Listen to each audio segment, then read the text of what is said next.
સાચી વાત બે ધડકની અંદર પિંકેશ પટેલ આપનું હાર્દિક સ્વાગત કરું છું।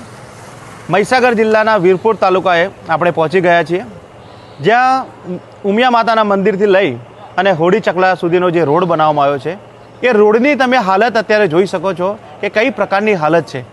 રોડ બનાવ્યાના માત્ર 20 દિવસ થયા છે, પરંતુ માત્ર 1 વર્ષની અંદર આ જે પાણી જે છે એ પાણીના કારણે આખો રોડ ધોવાઈ ગયો છે। ઠેર ઠેર જગ્યાએ કાંકરેટ બહાર આવી ગઈ છે અને જે રીતે તમે આ રોડની જે હાલત છે એ હાલત જોઈ શકો છો કે કઈ પ્રકારે ભ્રષ્ટાચાર આદરવામાં આવ્યો છે।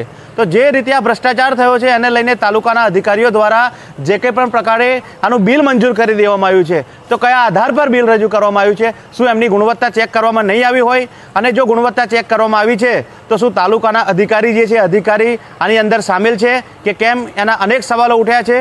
આજે વીરપુર જે ગામ છે, ગામના જે લોકો છે એ લોકોની એક માંગ ઉઠી છે કે જે કંઈ પણ પ્રકારે આ જે કામ કરવામાં આવે છે કામો તમામ પ્રકારે બંધ કરવા જોઈએ અને એની ગુણવત્તાને લઈને કે ગુણવત્તાને ચેક કરીને આ પ્રકારના કામો જે છે કામો થવા જોઈએ। પરંતુ આપણે સાફ જોઈ શકીએ છીએ કે આ ભ્રષ્ટાચાર થયો છે અને રૂપિયા છે એ અધિકારીઓની ખિસ્સામાં ગયા છે અને નાના માણસની જે વેદના છે એ વેદના કોઈ જાણતું નથી, કોઈ સમજતું નથી। તો આવનારા સમયની અંદર શું પગલાં લેવામાં આવશે એને લઈને અનેક સવાલો ઉઠ્યા છે। ત્યારે જોતા રહીએ સાચી વાત બે ધડક।